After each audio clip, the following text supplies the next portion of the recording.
Hello, everyone, and welcome back to the podcast. First of all, if you're watching on the YouTubes, thank you for watching, liking, subscribing, commenting, sharing, and all that jazz. And if you're listening on a streaming service, you're not looking at the mess that is my face. Well, thank you for listening and opening up your ear holes for me to put my dick words into, if you will. It's been a while. It's been about a week. Did you miss me? No? That's okay. I miss you guys. I miss sitting down here and having these bullshit sessions. And now I'm going to tell you why it's been so long. It's a story of tragedy. It's a story of pain. It's a story of perhaps a loss of a limb or a life. It actually wasn't either of those things, but it very well could have been. So I want to explain what happened. I want to explain my absence and hopefully get back in your good graces. A couple weeks ago, I had, and it started this way, with a zit, with a pimple. Now, if you know me, if you watched any of my other videos, you'll know this already, but if not, I had a very bad acne problem when I was growing up, when I was younger. I was ostracized from the rest of the kids because they thought it was almost like a leprosy. They didn't want to have nothing to do with you. You're not cool. You can't be cool if I can connect the dots on your back.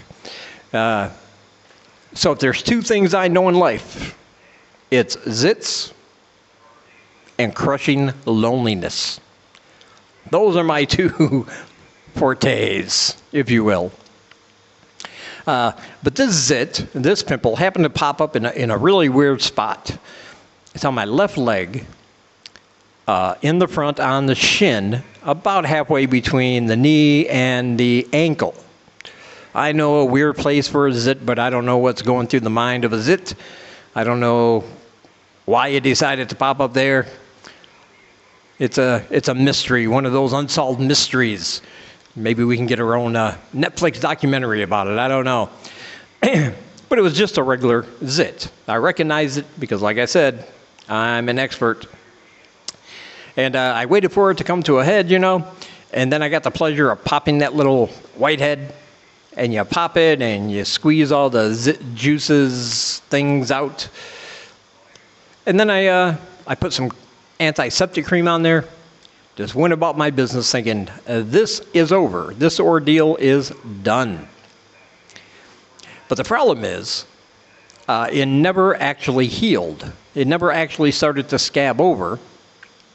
And looking back on it, I think the reason is because of the location. I walk a lot here. If this is your first time, I live in Cambodia. You'll need to know that for something coming up also. But it never scabbed over.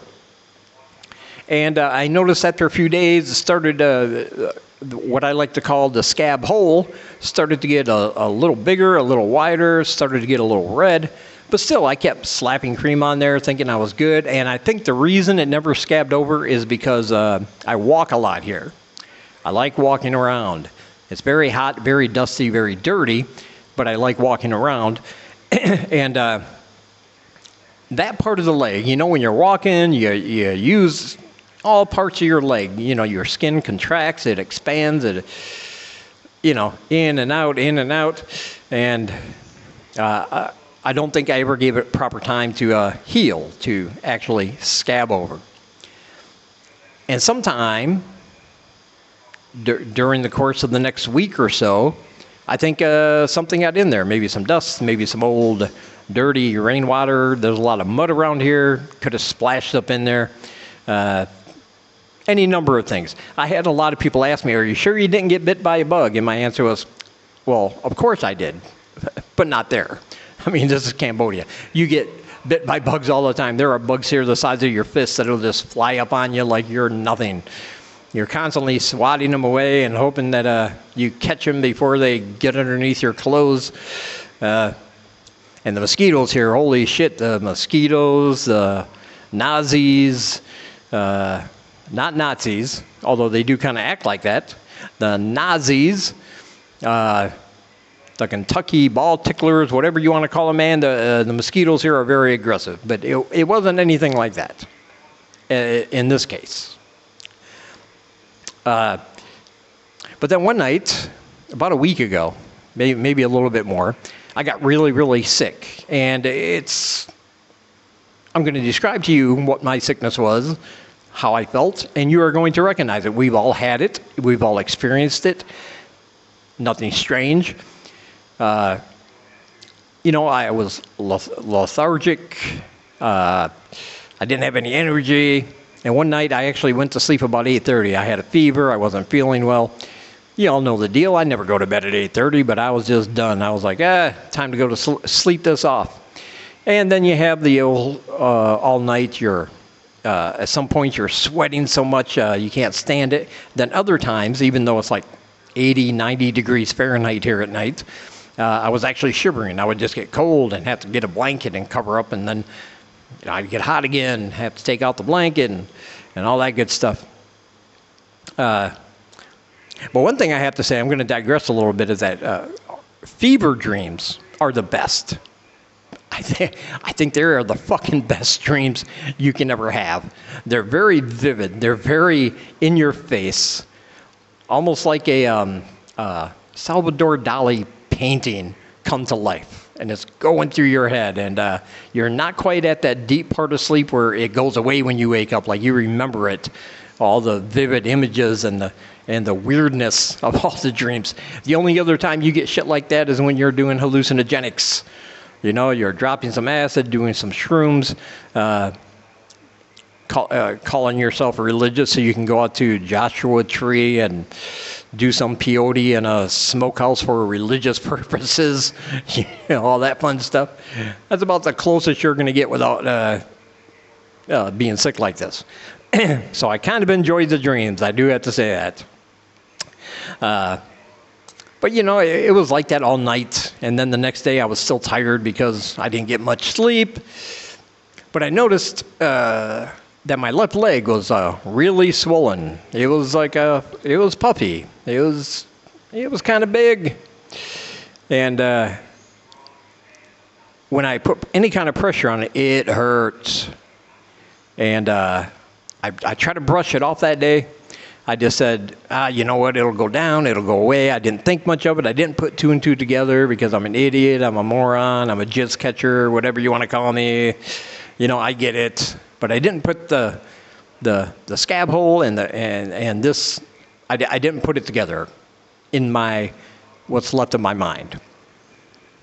But I couldn't put any pressure on it. It was an excruciating pain. Now, I know when I say that, and I am going to say this, it was the worst pain I've ever experienced, and I know people are going to come back and say things like, oh, you think that's painful, having a baby is painful.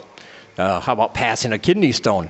And yes, those things are very painful, probably, most likely, more painful than what I experienced. But when you're experiencing it firsthand, and it's actually happening to you, at that time, I'm saying that was the most painful thing I've ever experienced in my life. And I've been kicked in the ball so many times, I can't even imagine. That's probably why my sperm don't want to come out. They're just scared. They've been beat into submission. Back into the sack, fellas. But it was very painful. I couldn't put any pressure on it, so I was like a guy who didn't really have one leg. I couldn't walk around. I had to grab the counter. I had to grab the doors and the walls just to get up and go to the bathroom or do anything. And I was like, okay, enough of this. After a day, I was like, okay, I'm done. We got to go do something. And checking around and having other people look at it, they were like, that's an infection. You have an infection. You need to get that taken care of. And I was like, you know what? I think you are correct, sir. So this is where the Cambodia part comes in. We go to a clinic/pharmacy, all in one deal. Go up, we talk to the lady. I figured it's best if I went, even though I was in a lot of pain, just so they could look at it. They know what I'm dealing with, because I just didn't want them to send back some kind of weird witch doctory stuff.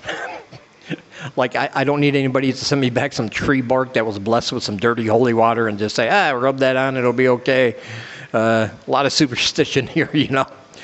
So I figured it's best if I go show them, see what's up. So there was a lady in the front, and Single Eye, she was talking to her, and she yelled something, and all of a sudden a man comes out from the back. Now, you know, you expect a man to come out in a pair of trousers, some nice shoes, maybe a white coat signifying his medical authority.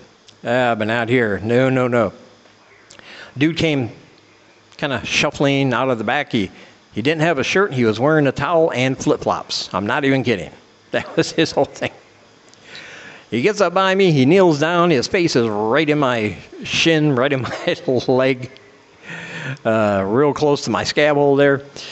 And he puts on his glasses, and he said, "How long?" "How long?" A day and a half, 2 days maybe, you know? And he was like, yes. Now, I don't know about you. Maybe I watch too much TV, too many movies, but when an older Asian person says something like, oh, yes, you think there's about to be a lot of knowledge imparted. Like, you know, you expect him to be sitting on a hill in a robe meditating, and you're climbing up trying to find out the secrets of life or something like that. So I was waiting for something, but nothing came. And then he started poking it and prodding, and he goes, hurt, pain. I was like, oh, ouch, or something similarly astute like that. Yeah. And he was like, yes. And then he got up, and then the lady looked at him and said, Mr. Vu, go back home. I'm sorry, folks, he doesn't even live here. He belongs to the house next door. That part I'm just joking about.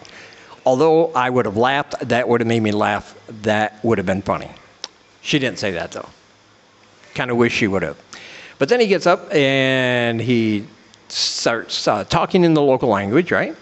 Telling them what he thinks the deal is and what I need. And all of a sudden, a black plastic bag is being filled up with pills and lotions and liquids. And $20 later, I grab the bag and I'm out of there. No instructions. I don't know what to do with any of this. I don't know what it is. Luckily, Google is my friend. A couple of the packages had the brand names on there, so I just looked them up. Because different antibiotics, you need to do different things. You have to avoid certain things. You take them at certain times, blah, blah, blah.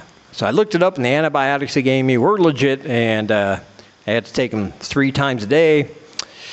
I could not have anything to eat or drink except water at least 1 hour before and 1 hour after I took them. However, the painkillers they give me, I had to take with food. So obviously you can't take them both at the same time.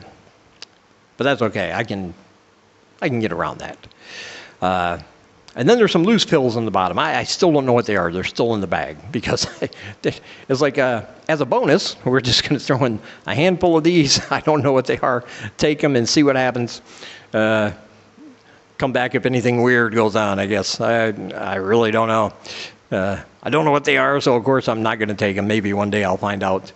But so still, for the last week, I've been bedridden. They told me not to walk on it, try to not stand on it, don't put any pressure on it, don't, no sitting down, no standing up, no walking.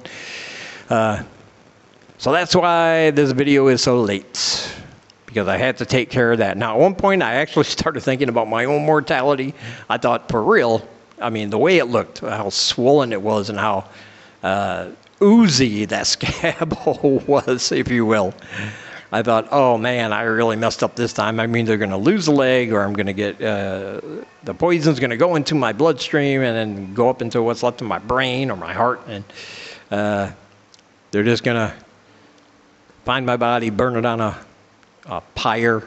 I'm going to lay some sticks on fire, my funeral pyre, and that'll be the end of that. Then they're going to have a barbecue, drink a lot of beer, and praise Buddha.